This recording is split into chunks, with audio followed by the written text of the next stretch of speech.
start. Hello, magandang araw sa inyong lahat mga friends. Ito, mga simpleng paraan lang to para sa mga tatay at mami dyan na hindi alam ang gagawin kung sakaling yung washing machine nyo nagkaroon ng bara na gaya nito. Kasi ito, natural na nagkakabarkod dahil ito ay may mga fabric na himulmol na naiipon sa drainage. Ito ang drainage, yan. Yan. Dito yung lalabas. Natapos ko na itong gawin pero ituturo ko lang sa inyo kung ano ang problema nito dati. Dati ang problema nito, hindi lumalabas ang tubig dahil punong-puno na ang drainage ng dumi.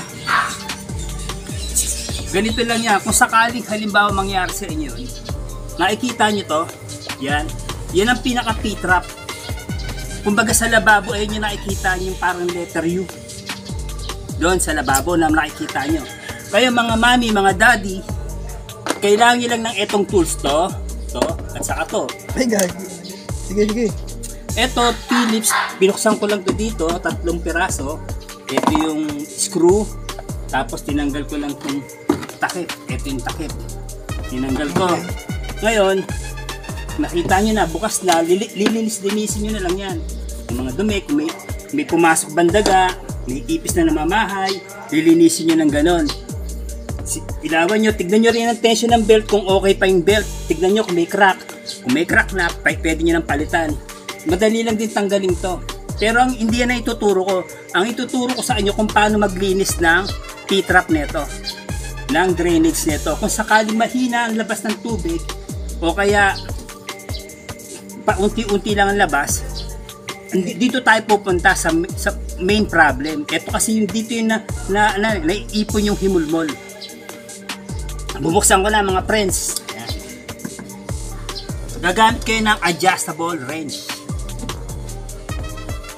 Tignan nyo maigi ha. Siya nga pala, bago yan gawin, ito yan. Ito yung drainage, kikita nyo yung drainage. Yan. Pag sinet ko nga pala yan dito, aangat ito. Pag angat niyan, lalabas na yung tubig, diretso rito. Ngayon, ang problema, punong-puno na to ng dumi. Kaya ang nangyayari, yung tubig hanggang dito lang, hindi nalabas. Pero kung walang problema, nakadrain ka na dito, dire-diretso ng labas ng tubig mo. Ngayon, ibabalik ko lang ha.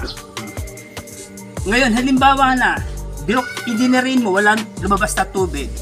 Bubuksan mo itong pinaka-main P-trap. Ganyan lang po, pakaliwa. Counterclockwise. Tapos, kuhain ito. Yan.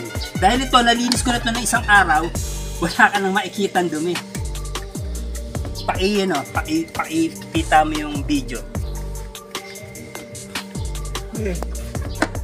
Etong spring, etong trabaho ng spring, siya yung naglalak, nag-auto-lock.